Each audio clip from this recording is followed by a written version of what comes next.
Salut, c'est Baptiste. Aujourd'hui on va voir un petit peu quel matos j'utilise et on commence tout de suite avec le plus important, la caméra. Allez, pas de caméra, pas de vidéo. Alors je peux pas vous la montrer parce que justement elle me filme et j'en ai qu'une. Donc voilà, je filme avec un Canon EOS 70D. C'est pas une machine de guerre, mais franchement ça fait super bien le taf. Ça filme en 1080, il n'y a pas de 4K dessus, mais la 4K je m'en sers pas et je vous expliquerai un petit peu plus tard dans la vidéo pourquoi. Mais voilà, aujourd'hui moi 1080 ça me va. Le seul truc qui me manque un petit peu c'est de pas avoir énormément de FPS sur cette caméra, qui fait que quand je veux faire des ralentis, c'est compliqué. Donc voilà, aujourd'hui je filme en 1080, 30 images secondes en général, ou 25, ça dépend. Là par exemple tout de suite c'est en 25, il n'y a pas besoin de plus pour un vlog face cam. Donc voilà, moi j'utilise cette caméra. Alors c'est une caméra qui coûte pas super cher, elle est vieille déjà, c'est une caméra qui doit bien avoir 5 ou 6 ans maintenant, mais elle fonctionne toujours super bien et moi j'en suis super satisfait. Alors si vous voulez plus de détails vraiment sur cette caméra, parce qu'aujourd'hui je vais pas vous donner énormément de détails sur tous les produits que je vais vous présenter, mais je vais vous mettre dans la description des vidéos sur YouTube où vous pourrez en savoir un peu plus sur le matos. Donc là en l'occurrence le 70D, je vous mettrai une vidéo en dessous. Ensuite, ce qui tient l'appareil photo, c'est un trépied. Alors c'est un trépied Prima Photo, je regarde en même temps. Franchement, c'est vraiment le plus basique du basique. Ça fait le taf. Alors c'est vrai qu'il n'est pas hyper robuste, il faut pas qu'il y ait du vent en extérieur, etc. parce que sinon ça a vite fait de bouger un petit peu. Et là par exemple, en l'occurrence en intérieur, c'est impeccable quoi. Il n'y a pas besoin de mettre beaucoup plus cher dans un trépied. Alors par contre, pour ce trépied, je vais pas vous mettre de review parce que je pense qu'il en existe même pas. Et puis bon, c'est un trépied, il n'y a rien de vraiment très intéressant. Ensuite, un achat que j'ai fait il y a pas longtemps et qui est super important en vidéo, c'est ça. Ça, c'est le feu. Hein. Franchement, ça, c'est génial. J'en avais pas jusqu'à maintenant, j'en ai acheté un là il n'y a pas si longtemps que ça, donc c'est un Weebill S de chez Zhiyun. Franchement il est génial, il est pas trop lourd, il est un peu moins lourd qu'un Ronin S, c'est la même gamme de prix de toute façon, et l'avantage de celui-là c'est qu'on peut enlever le petit trépied qui va là en dessous, et on peut le mettre ici en fait. Et ça c'est juste génial, parce que franchement au bout de quelques heures avec la caméra dessus, ça commence à peser, et pouvoir le tenir comme ça, c'est vraiment bien. Donc après, les fonctionnalités, c'est à peu près les mêmes que sur tous les stabilisateurs. Moi, je vous conseille quand même de mettre le prix dans un stabilisateur, c'est super important, parce que il y en a certains qui tremblent avec les moteurs qui sont un peu faibles, etc. Celui-là, c'est pas du tout le cas. Je sais plus exactement combien on peut mettre de kilos dessus, mais il me semble que c'est entre 3 et 4 kilos, donc c'est vraiment pas mal. En tout cas, moi, ça me suffit largement pour la caméra que j'ai. Ça, vraiment, pour faire des plans cinématiques, c'est juste ce qu'il faut. Hein. C'est vraiment... c'est indispensable. Maintenant, je pourrais plus m'en séparer. Vraiment. Donc j'ai ça, c'est un achat que j'ai fait donc il y a vraiment pas longtemps. Avant je faisais tout à la main, mais à la main ça tremble. Alors même si j'essaye de corriger un petit peu dans le logiciel de montage, c'est pas toujours parfait, etc. Donc ça, vraiment, c'est...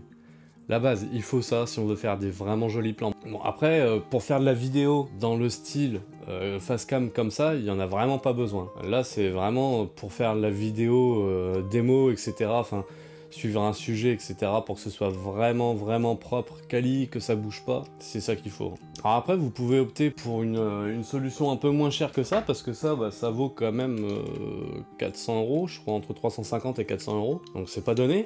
Vous avez des systèmes de stabilisateurs Ronin. Je crois que c'est Ronin qui fait ça. Enfin, même Zhiyun, ils doivent en faire aussi. Pour les smartphones. Franchement, c'est génial aussi. Hein. C'est exactement la même chose. Et je vais pas vous mentir, un smartphone, il filme mieux que ma caméra aujourd'hui, hein, presque. Donc après, c'est pas la même piqué dans l'image, etc. Mais n'empêche qu'aujourd'hui, on peut faire des très belles vidéos avec un smartphone sans souci. Hein. Et avec un stabilisateur, ça coûte beaucoup moins cher, hein. Ça coûte moins de 100 €. Je pense que même pour 70 €, vous avez un stabilisateur pour le téléphone. Donc ça, franchement, pour commencer, c'est parfait. Faire du vlog, etc., se balader avec son téléphone, au moins ça fait vraiment une image smooth, qui bouge pas. Enfin, c'est vraiment super utile. Pour ce qui est de mon matos informatique, j'ai un iMac de 2011. Le truc, il a bientôt 10 ans. Pour faire du montage vidéo, ça va tant qu'on n'est pas dans des grosses résolutions. C'est pour ça que tout à l'heure je vous disais que la 4K, moi ça me dérange pas de pas l'avoir, parce que De toute façon, faire du montage 4K avec mon ordinateur, c'est même pas la peine d'y penser. Donc voilà, là avec cet ordinateur-là, je monte en 1080, c'est très très bien. Ça dépend, même il y a même des moments où il y a RAM, franchement, quand je lui en demande un peu trop. Mais bon, ça va, ça fait le taf. Il n'y a pas besoin d'avoir une machine de guerre, enfin pas besoin.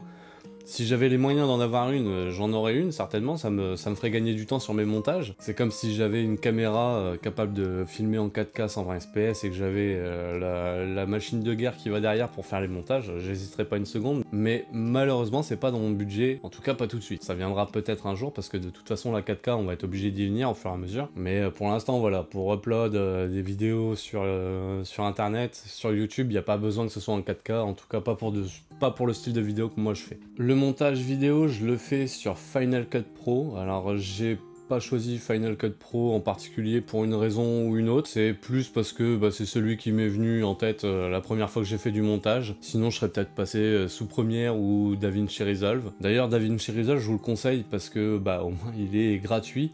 Contrairement à Final Cut Pro qui coûte un demi-bras quand même. Donc voilà, et qui est super complet. Bon après il faut l'ordinateur pour le faire tourner parce qu'il est quand même vachement plus lourd. Moi Final Cut Pro, l'avantage c'est que sur iMac, comme il est prévu pour, il tourne super bien, même avec un iMac de vieille génération et qui est pas hyper puissant. Donc c'est pour ça que j'ai choisi ce logiciel là. Ensuite il y a mon micro. Alors mon micro c'est un Marantz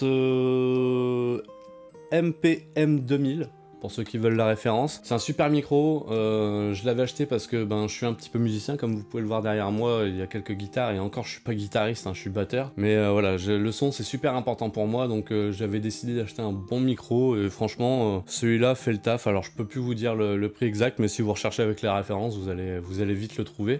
Sur une perche, je l'ai fixé sur une perche que j'ai acheté sur Amazon, je sais même plus, une trentaine d'euros, un truc comme ça. Voilà, ça fait le taf. Alors c'est pas du Rode, mais franchement, pour le micro, je suis vraiment pas déçu et je pense qu'il est même meilleur qu'un Rode ou qu'un Blue Yeti. Mais pour la perche, ça reste une perche, donc voilà, c'était pas super important. Derrière moi, vous voyez qu'il n'y a pas d'enceinte derrière. Pour l'instant, j'utilise les enceintes de l'ordinateur parce que j'avais des enceintes qui m'ont lâché il y a pas si longtemps que ça. Donc là, je vais m'en recommander des nouvelles et je vous ferai une review dessus parce que le son, c'est quelque chose que les gens négligent en général dans leurs vidéos et pourtant, c'est vraiment ce qu'il y a de plus important. Le son, c'est 80% de la vidéo. Vous pouvez avoir une image merdique comme pas possible, qui bruite, qui est pas stable, etc. Si le son est bon, ça passe. Par contre, l'inverse, c'est foutu. Vous pouvez avoir une image en 8K filmée avec le dernier Canon R5. Si vous avez un son dégueulasse, c'est même pas la peine. Et personne ne regardera vos vidéos, c'est sûr et certain. Donc voilà, pensez bien au son, c'est super, super, super important dans les vidéos. Dans ma vidéo de présentation, je vous avais aussi dit que je suis télépilote de drone professionnel. Alors je vais vous montrer mon matos vite fait, mais je ferai une vidéo complète là-dessus pour vous présenter vraiment en détail le matos, et puis vous montrer en vol ce que ça donne, les images que ça fait, etc. Là je vais juste vous montrer un peu ce que j'ai comme matériel. Vous allez voir que c'est pas fou non plus. Là on va tout de suite commencer avec le premier drone que j'ai eu, c'est pas un DJI et tout ça, et pourtant je suis professionnel. Mais j'ai opté pour un truc qui coûtait moins cher parce que quand on se lance à son compte, ça coûte énormément d'argent. Donc on essaie de grappiller un petit peu d'argent partout où on peut. Donc je vais vous présenter mon premier drone. Le premier drone, c'est celui-ci. C'est un Parrot Anafi. Franchement, moi j'en suis pas déçu. Comme premier drone, en tout cas, il a fait le taf. Il le fait encore d'ailleurs. Il a subi même quelques crashs et il vole encore bien.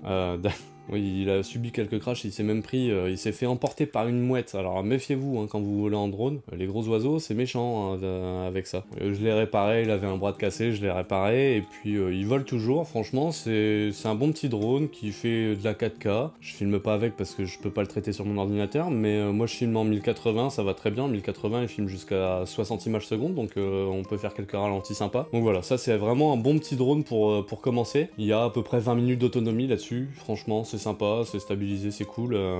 Mais on verra ça, je vous le présenterai plus en détail dans une autre vidéo. Je vais vous montrer le deuxième maintenant, vous allez voir ça change un petit peu. Et le deuxième drone c'est celui-ci.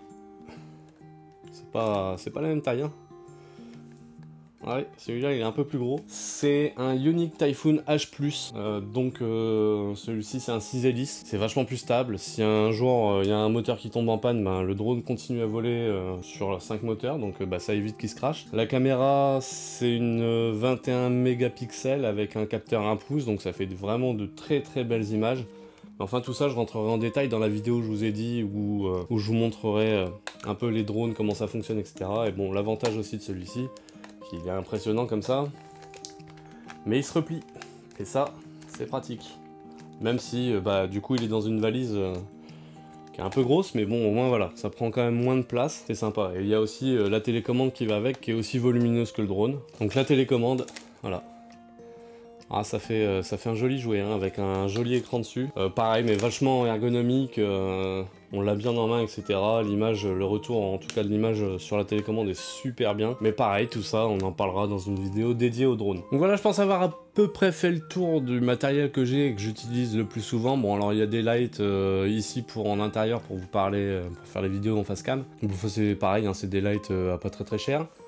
Et puis un petit peu de matériel, genre GoPro comme ça, et encore, je vous en parle pas parce que c'est une Hero 3, je pense que ça se trouve même plus sur le bon coin, ou si ça se trouve ça doit s'acheter genre 20 ou 30 euros, ça vaut plus rien ça. Et puis voilà, donc je pense avoir fait à peu près le tour. Si vous avez des questions sur le matériel, ou voilà, n'hésitez pas, vous le dites en commentaire, j'y répondrai. Et puis bah n'hésitez pas aussi à me faire un retour sur le décor derrière moi. Est-ce que ça vous plaît? Est-ce que vous trouvez ça sympa? Est-ce que l'image est bonne? Est-ce que le son est bon? Parce que je vous dis que le son c'est important, mais dites-moi si vous le trouvez bon. La semaine prochaine, ce sera une autre vidéo. Ce sera sur le tournage de... Alors avec un youtubeur, je vous dis pas qui, je vous garde la surprise, mais ça devrait être sympa. C'est une vidéo qu'on devait tourner là aujourd'hui, et puis au final on peut pas, donc je vous sors cette vidéo là. De toute façon c'est celle qui était prévue. Donc on va tourner une vidéo et on ira voir un petit peu comment lui filme ses vidéos, comment il monte ses vidéos, etc. On lui fera peut-être même certainement une petite vidéo démo avec mon matériel et puis ma façon de faire. Donc voilà, bah écoutez, si vous voulez voir ça, n'hésitez pas à mettre un pouce bleu, à vous abonner pour voir la vidéo de la semaine prochaine. Et puis bah moi je vous dis à plus. Salut!